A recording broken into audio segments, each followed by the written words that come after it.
Welcome to the Brass and Woodwind shop. It is fairly common on woodwind instruments for the heads of the hinge rods to be damaged. You can just replace the hinge rod if you have a hinge rod for it, but if you're not going to replace the hinge rod, I will show you how to fix that. You can see that hinge rod has been damaged, and that hinge rod should come out. It's probably going to be a little difficult to get out, but it should come out. After it's out, I'm going to fix the head on that hinge rod so that it'll be easier to get in and out next time. This hinge rod probably will be a little bit hard to get out. I'll see if I can do it without damaging anything. Because the head of the screw is damaged, it is a little hard to get it out. I'm pushing hard on it so that the screwdriver will stay in the slot of the screw because it's trying to come out and there's not a lot to grab onto there. Another thing, I'm keeping my hand out of the way because if this slips, I do not want it to hit my hand. If I had my hand like that, it would slip and hit my hand. So I keep my hand out of the way so that it will not be hit by it.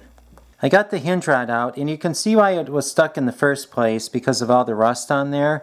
And it's hard to see on the video, but the head of the screw is destroyed. So I have to do something to the head of this hinge rod so that it will work again. It's an example of another hinge rod that I found. Half of the head broke off of it, so this hinge rod would not be usable either. So I will show you how to repair something like this too. This is an example of a hinge rod that is in good condition, and you can see that there is a slot there that the screwdriver can fit into nicely. I'm going to take these two hinge rods and repair them so that they can work again. To repair them, I'm going to use this jeweler's saw. This jeweler's saw has the finest blade in it with the smallest teeth. This is my bench motor, and I'm going to put the hinge rod in the bench motor. What I'm going to do is take the blade and guide it with my finger so that I cut off as little as possible, just the bad part. I don't want to cut off any of the part that is still good, just the head that has been damaged. There's the head of the screw that has been cut. I'm going to take a small needle file and I'm going to smooth out the end a little bit, and I'm going to do that under power, and I have a foot switch that I'm going to turn on. What I'm doing is taking the file and smoothing out the end of it. Let's see, is that good? That looks good.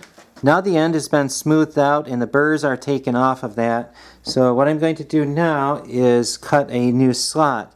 On the jeweler's saw, I switched the blade so that it has a coarser and wider saw blade. I'm going to use the larger blade to cut the slot in the head of the hinge rod.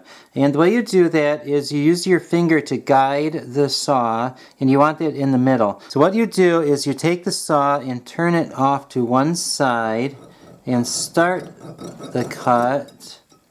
And sometimes it's a little hard to get started. Okay. Now what I'm doing is I'm turning the bench motor to level it out so that it's right in the middle, like that. And now I straightened out the saw and I am cutting a slot. There it is. This is what it looks like. So that screw is finished.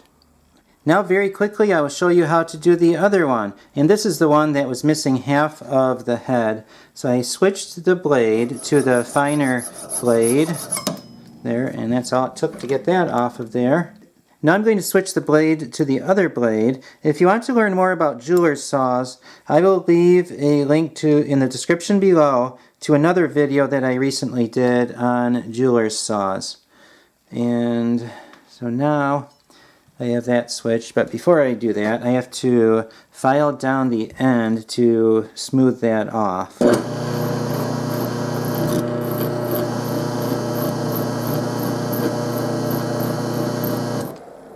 Okay, that's good. Now I'm going to start the slot. Once it gets started, I'm going to straighten it out and then finish up the slot.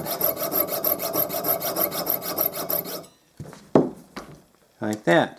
And that is done, and that's how easy it is to do that job. I hope this video has been helpful. Please subscribe for more band instrument repair videos and look in the description below for links to related videos.